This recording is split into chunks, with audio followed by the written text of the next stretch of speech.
Nous allons parler du Nigeria, où un projet ferroviaire à 2 milliards de dollars a été inauguré. On sera du côté du Bénin, où Ibn Chambas est à Cotonou pour requérir des élections inclusives et transparentes.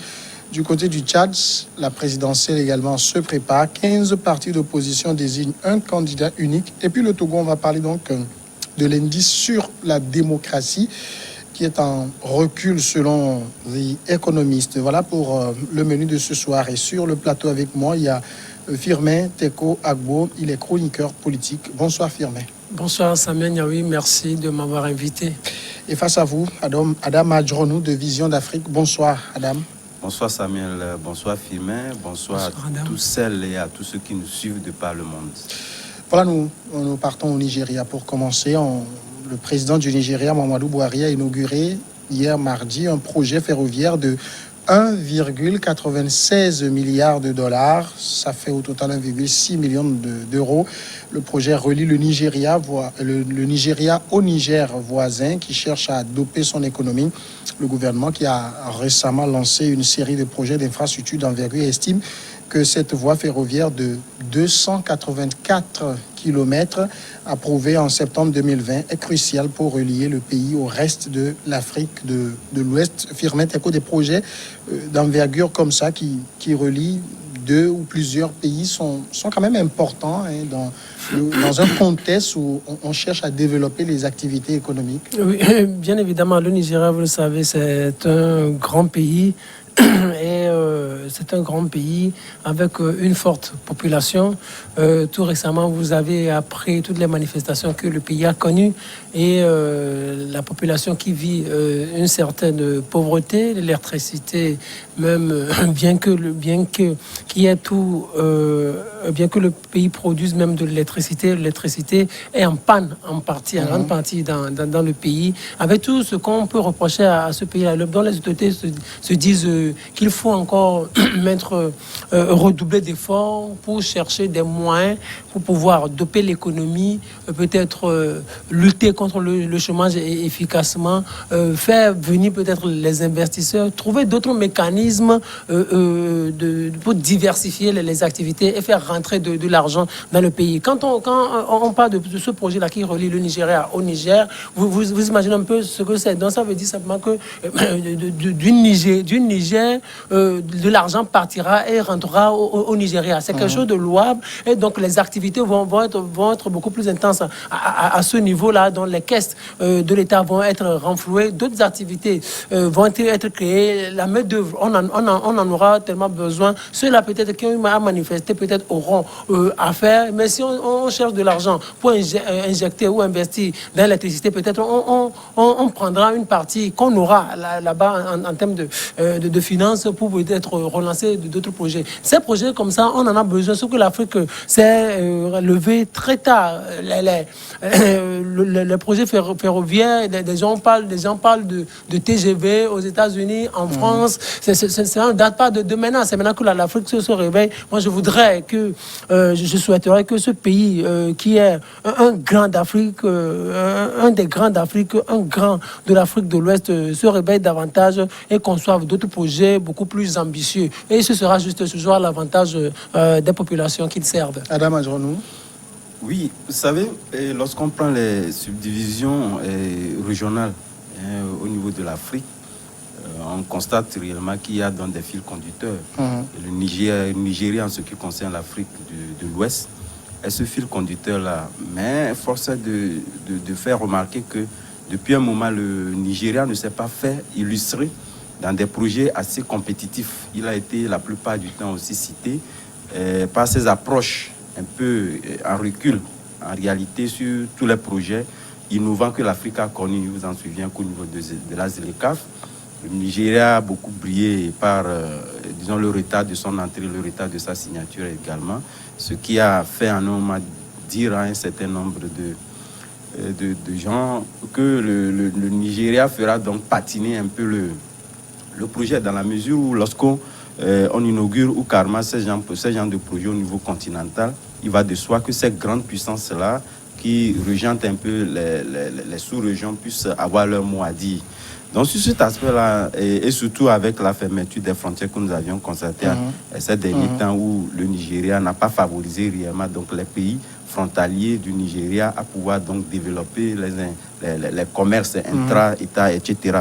Donc je pense qu'après ce mauvais vent qui a soufflé, il va de soi que le Nigeria puisse aujourd'hui revenir sur la scène internationale avec des projets beaucoup plus compétitifs et beaucoup plus innovants. Donc, en ce sens que ce projet-là, aujourd'hui, qui relie le Nigeria et le Niger, quand on sait également que le Niger faisait partie des pays qui ont souffert de cette fermeture, etc., est la bienvenue pour permettre donc à tout ce corridor-là de pouvoir s'essouffler un peu, de pouvoir développer d'autres activités, etc. Ce n'est pas légion, lorsque vous prenez surtout les voies ferroviaires liant donc un pays, un géant comme le Nigeria avec d'autres pays. C'est vrai, vous allez constater qu'en étant aussi au Togo, il était annoncé un projet d'envergure de ce genre. Et lorsque nous les prenons, ce n'est pas une grande. Peut-être qu'au niveau des pays du Nord, on l'a vu également avec le Mali et le Sénégal, il y en a, le Maroc, etc. Avec la Tunisie, il y en a. Mais en Afrique de l'Ouest, c'est assez rare. Donc j'estime que ce projet, très innovant, vient à point nommé pour permettre, donc, surtout étant donné que Mohamed Bouhari est dans son deuxième et dernier mandat, voit de soi, et étant donné également que sa politique intérieure liée donc, au terrorisme n'a pas tellement eu à avoir des marques assez salutaires au niveau international. Donc ce projet-là permettra quand même de marquer un passage. Et après lui, qu'on puisse réellement donc parler de bon, comme on l'a fait lorsqu'on prend Olusegun Obasanjo, il a eu quand même à marquer son passage au niveau du Niger jusqu'au jour d'aujourd'hui. Lorsqu'on parle de décoller l'économie au niveau du Nigeria, on essaie de citer le président Obasanjo en référence. Donc je pense que sur tous ces aspects-là, Muhammadu Buhari a voulu réellement donc régenter une politique assez innovante qui permettra réellement de relier donc le Nigeria au Niger et permettre donc de pouvoir développer des activités, notamment la société à qui a été donc offert donc ce marché par déjà de la construction d'une université. On va revenir sur cet aspect tout à l'heure. Donc le projet ferroviaire ici relie la ville de Kano au nord du Nigeria à celle de Maradi au Niger. Mais on le voit, pour le Niger, il y a beaucoup d'avantages à tirer parce que les produits qui vont arriver au port au niveau du Nigeria pourront être transportés peut-être par camion vers Kano et prendre la voie ferroviaire pour rejoindre Maradi au niveau du Niger. Mais Adam a évoqué un point très important. Quand vous avez un pays qui se lève sur un coup de tête, ferme sa frontière à n'importe quel moment, est-ce que des projets de ce genre n'ont pas du plomb dans l'aile, dans la mesure où on n'est pas sûr que ces frontières puissent tout le temps rester ouvertes pour qu'il y ait du trafic? Oui, la question là, il faudrait peut-être les poser aux autorités nigériennes, surtout, et après passer par talon, parce que le Niger a fermé ses frontières au Bénin entre-temps, et on a vu même les répercussions jusqu'à Lomé ici. Il y a certains produits qui passaient par les frontières du Nigeria, qui veut rentrer dans le Bénin, qui tombait ici à Lomé. Il y a eu de petites hausses de prix. On vous dit que c'est les frontières qui ont été fermées au niveau du Bénin, du Nigeria. Donc, à ce niveau-là, je pense que les autorités nigériennes ont eu à réfléchir sérieusement, et peut-être on aurait peut-être inséré un certain nombre de choses dans les clauses de cet accord qui lie les deux pays. Et puis, à l'avenir, il va falloir que les autorités nigériennes ne s'amusent plus à faire ce qu'ils ont fait. Parce que, bien sûr, ça pénalise l'économie béninoise, ce qu'ils ont eu à faire par le passé avec le Bénin, ça pénalise l'économie béninoise, ça pénalise une partie de l'économie de la région ouest-africaine, et ça les pénalise également. Du moment où c'est une question d'échange, il y a une partie des sous qui vient aussi dans leur pays. Les gens rentrent dans leur pays, font du commerce, font des affaires, injectent de l'argent dans leur économie et repartent avec.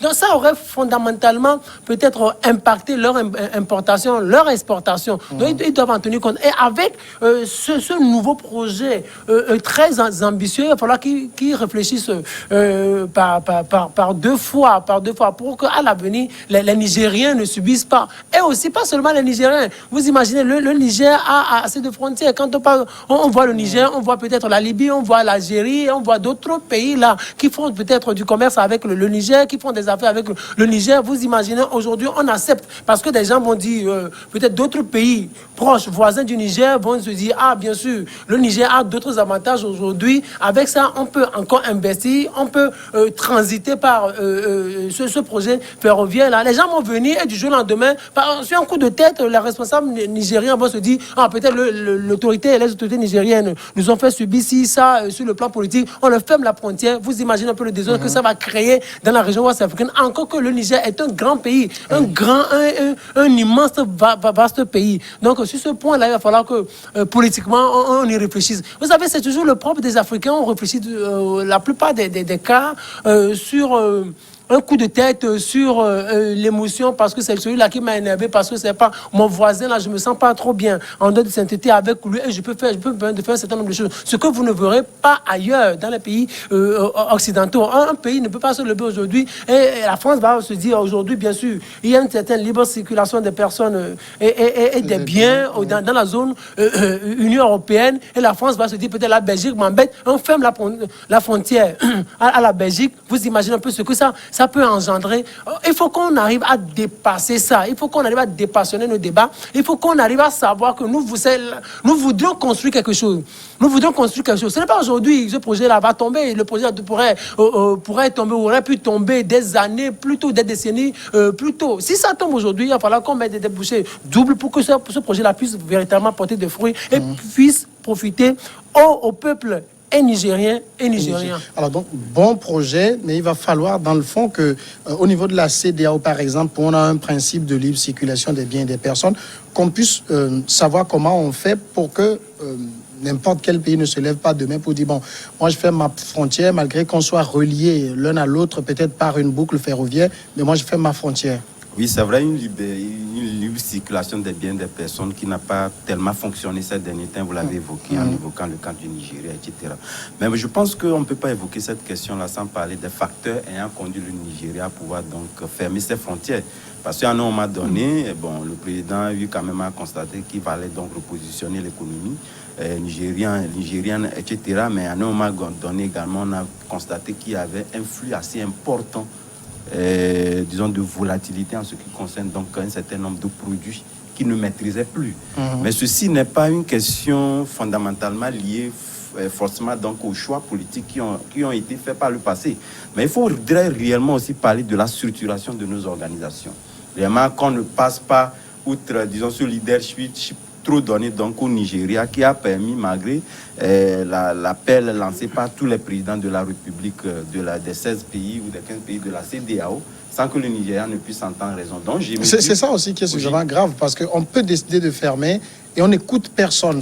C'est moi le maître puissant, le maître voilà du jeu. Pourquoi je parle de la structuration réellement, donc des tests qui régissent l'organisation commune, qui n'ont pas fonctionné. Sur quel test, comment se base dans ces tests-là pour que quelque part, c'est vrai que pendant cette Covid-19, on l'a révélé à plusieurs reprises que réellement donc la coopération entre les États n'ont pas fondamentalement marché, et ça, cela pouvait se comprendre pour des raisons évidentes liées au fait que chacun se caporalisait sur les ressources qu'elle avait pour réellement prendre un certain nombre de dispositions. C'est vrai que ça a été réglé par le passé, mais au même moment, le Nigeria a imprimé, disons, un leadership assez fort pour dire que c'est lui qui fait donc le poids et la lourdeur au niveau de tous ces États-là, donc et le super puissant qui prend donc des décisions qui vont à l'encontre carrément dans des dispositions prises dans le cadre donc de la CEDEAO. Et je pense que avec cette expérience-là que le Nigeria a eu à mener, qui malheureusement n'ont rien donné, puisque jusqu'aujourd'hui, lorsque vous évoquez la question au niveau des économies, personne ne vous dira qu'il y a eu donc des retombées assez importantes. C'est vrai qu'on peut tirer un certain nombre de leçons, mais qui ne sont pas des leçons à pouvoir donc booster ou carrément à donner des stimulus donc à cette économie-là. Ça voudrait dire que ça a été fait peut-être à dessein, peut-être qu'il y a d'autres facteurs politiques qui vont rentrer en jeu, mais au même moment, on a constaté que on a toujours tendance à dire que n'eût été dans des interactions entre, peut-être si nous prenons le cas du Bénin avec le Nigeria, que le Bénin ne pourra pas vivre. Mais on a constaté que malgré cette fermeture-là, le Bénin a dû quand même à pouvoir donc implémenter d'autres politiques qui ont permis, c'est vrai que ça a affecté certes, mais cela n'a pas empêché le pays de pouvoir donc mettre sur orbite un certain nombre de planifications que les gens puissent vivre aisément. Donc moi, je pense qu'à l'avenir, il faudrait qu'après cette ouverture, disons échelonnée que le Nigeria a commencé par faire, puisque jusqu'aujourd'hui, on ne peut pas dire que les frontières sont totalement ouverte à tous les pays, mais au même moment que les chefs d'État et de gouvernement de la CEDEAO puissent s'asseoir réellement, rendre plus rigides les tests qui doivent désormais faire fonctionner cet été-là, pour éviter que quelqu'un puisse se lever un petit matin, si puissant qu'il soit, etc., puis fermer dans ses frontières. Cela va à l'encontre des règles établies pour le fonctionnement de cette CEDEAO-là. Nous sommes toujours au Nigeria, et quand on parle de la ville de Kano, on est vraiment dans le nord, où on connaît la situation sécuritaire là-bas.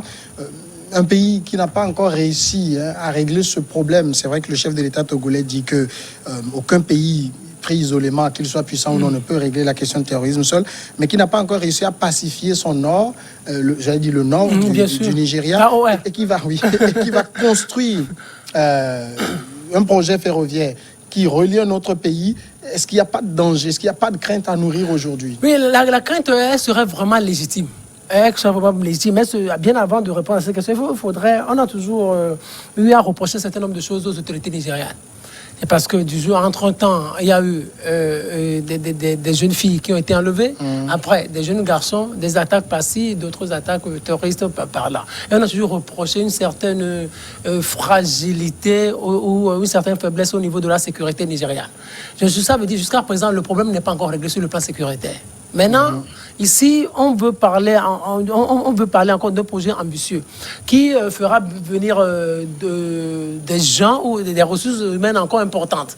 C'est-à-dire, il y aura assez de monde. Vous imaginez, c'est un projet qui va être dans le viseur des terroristes. Les terroristes vont chercher à tout bousiller, à tout détruire à tout moment et à multiplier même des attaques parce que c'est leur maison en quelque sorte.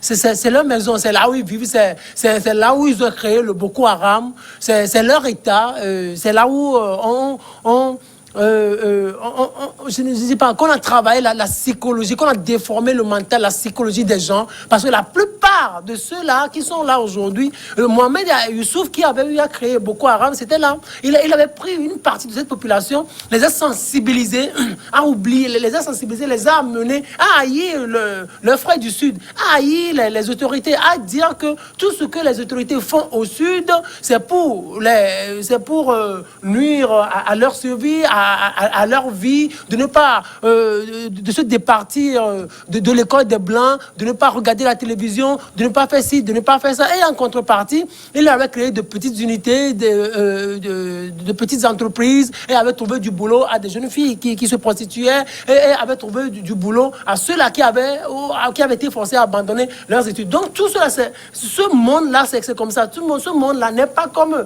les autres populations du Sud, n'est pas comme les autres populations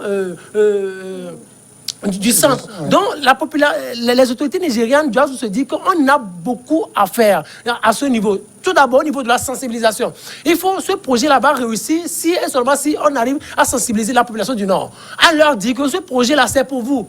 C'est pour votre bien-être, c'est pour vous. C'est parce qu'à arrivé à un moment donné, on s'est rendu compte qu'on vous a délaissé. On s'est rendu compte que le chômage battait son plein ici. On s'est rendu compte que la vie n'allait pas bien ici. On s'est rendu compte que les hôpitaux ne fonctionnaient pas bien ici. On s'est rendu compte que les écoles, il y en avait peu ici. On s'est rendu compte que le boulot, il n'y en avait pas. Donc c'est pour cela que nous avons décidé de vous créer ceci. Et donc nous avons besoin de votre forte adhésion. Donc si on arrive à avoir l'adhésion de toute la population du Nord, de toute cette population de Kano, mais je pense que ce sera la première réussite. Et là, même quand on va chercher encore à recruter un bon nombre de personnes pour les obliger à poser des actes djihadistes, terroristes, je pense que ceux-là qu'on va avoir recrutés vont refuser. Ils vont dire non aux vendeurs, à ces vendeurs d'illusions. Parce que ceux-là qu'on prend souvent, c'est des gens vulnérables. Des gens qui n'ont rien à faire pratiquement. D'accord. Donnez-moi une minute, on va aller à la pause et on revient continuer ce sujet qui semble très intéressant.